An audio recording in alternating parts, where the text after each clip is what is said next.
Julio de 1930, la Bolivia mundialista. La nómina de participantes estaba conformada por 8 jugadores orureños, 3 potosinos, 3 paceños y 2 cochabambinos.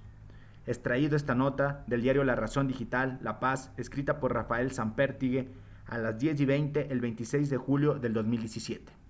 Hace 87 años, en julio de 1930, Bolivia jugaba su primer mundial de fútbol en el Uruguay, el evento con el que comenzó una rica historia del deporte más popular. Ahí la selección nacional asistió con una base conformada por jugadores orureños. El equipo nacional de entonces fue armado en torno al seleccionado orureño de 1929, que tenía la fama de ser el campeón nacional, mostrando su superioridad ante La Paz, Potosí y Cochabamba. Además, la selección boliviana había jugado en esa misma base 2 ediciones de la Copa América, entonces denominado Campeonato Sudamericano, Chile 1926 y Perú 1927. Muchos futbolistas procedían de equipos como Oruro Royal, el decano del fútbol boliviano, Las Calaveras y Bolívar Nimbles. La nómina de participantes estaba conformada por 8 jugadores orureños, 3 potosinos, 3 paceños y 2 cochabambinos. Los orureños eran los goalkeepers o arqueros, Jesús Bermúdez de Oruro, Miguel Murillo de Oruro, los backs o defensores, Segundo Durambal de Potosí, Miguel Brito de Oruro, Renato Sáenz de Oruro, José Noya de Oruro y Casiano Chavarría de La Paz.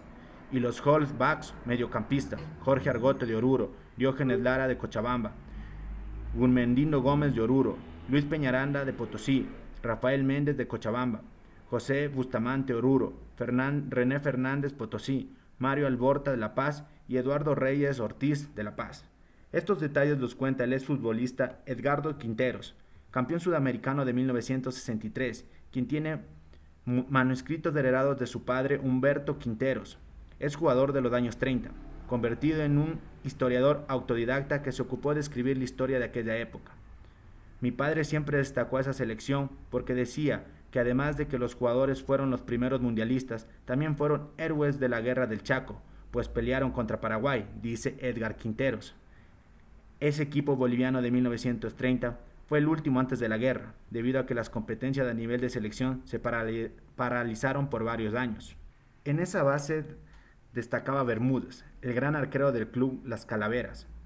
Contaba con otras figuras como el cochabambino Méndez, quien jugaba en Yayagua y además era el capitán. Se entendía bastante bien con el paceño Mario Alborta, el primer gran ídolo del Bolívar.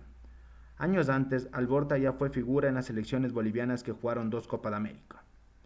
De acuerdo con el periodista Tito de la Viña, el fútbol orureño fue una base importante en esa selección, pero Potosí y La Paz también tenían lo suyo. El fútbol orureño tenía el decano Oruro Royal, sin embargo el fútbol paceño estaba con The Strongest, que tenía muy buenos jugadores y también aportó a esa selección, sostuvo. Entre los futbolistas que aportó el Tigre estaba el gran atacante Eduardo Reyes Ortiz, el Chato, quien comenzó a despedirse esos años porque era el de mayor edad.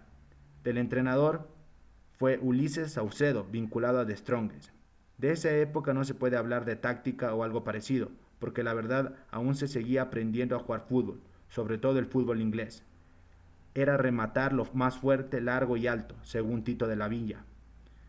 Quinteros cuenta que en los registros que dejó su padre, ese seleccionado mundialista se entrenó menos de un mes en Oruro, que era capital minera y económica del país. Llegó casi en una semana a Montevideo porque salió de Oruro en tren rumbo a Villazón, siguió en el mismo medio hacia Buenos Aires y cruzó en barco hasta Uruguay. Entre los datos que atesora está que la delegación estuvo en la capital argentina, donde jugó con el seleccionado albiceleste un amistoso.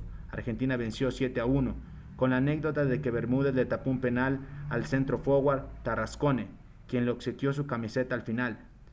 Erradamente se dice que Bermúdez tapó el penal en el Mundial, lo cual no es cierto, porque no se jugó en Argentina, aclara Quinteros.